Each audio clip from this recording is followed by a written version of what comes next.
In previous lecture, I already discussed closure of a relation. Today I will discuss paths in a directed graph. Relation we can represent in two ways. One is 0, 1 matrix, another is directed graph. So what is path in a directed graph? Suppose we have two vertices, let A and B. There are sequence of edges by which we can reach from A to B. So that sequence of edges called as path. Now definition of path. A path from A to B in a directed graph G is the sequence of edges x0, x1, x1, x2, x2, x3 till xn-1 xn in G, where n is a non-negative integer, n is a positive integer, and here x0 equals to A and xn equals to B. That is a sequence of edges where the terminal vertex of an edge is the same as initial vertex in the next edge in the path.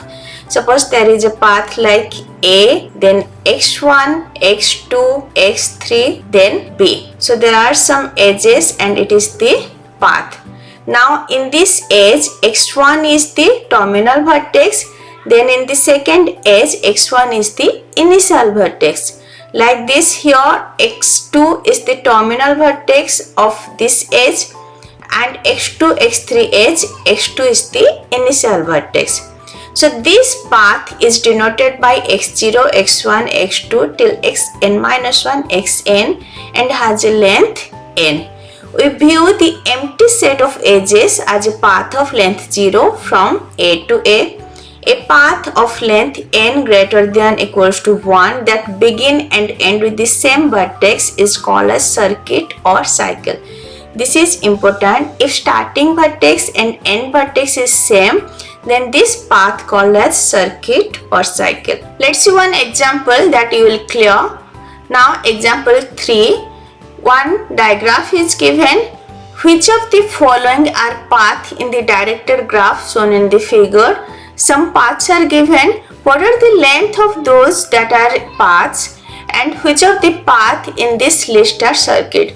So we need to identify which one is path and what are this length and which one is circuit. So first we'll check A, B, E, D. A to B there is a edge, B to E there is a edge, E to D there is a edge. Yes, this is a path. A to B, B to E and E to D having length 3.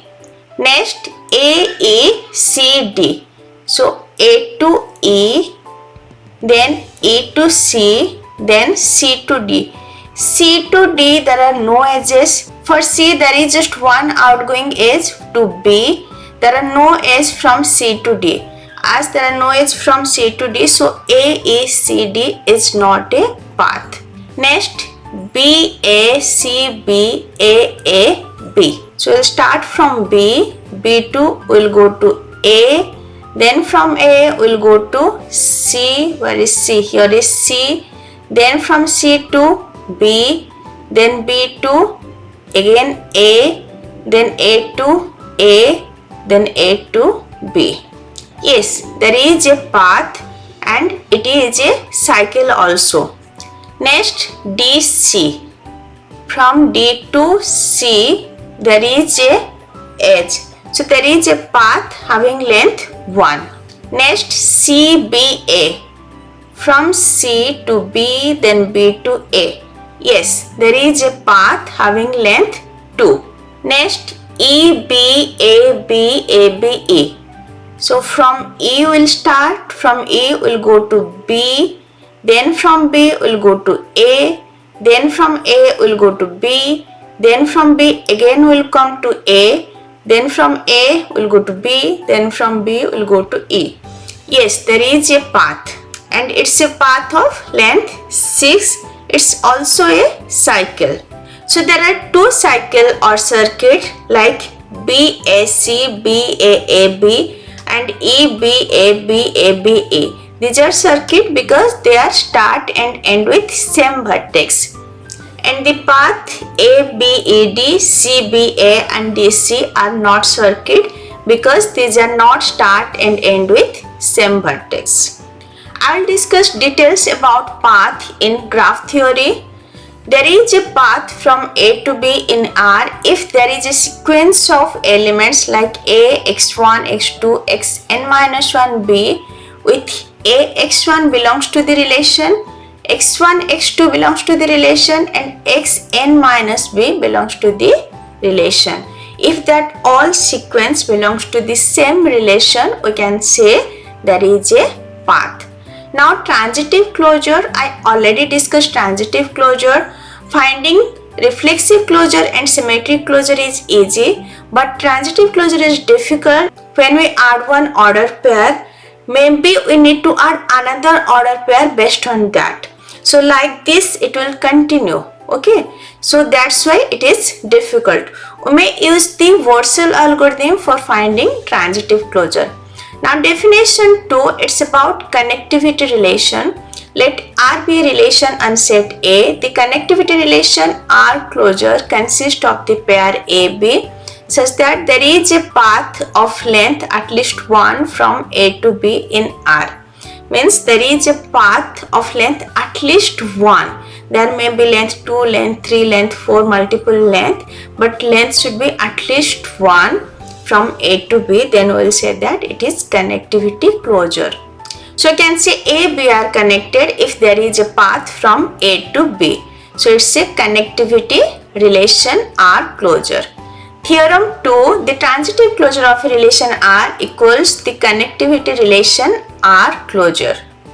If we can find the R closure, then transitive closure is same as the connectivity relation.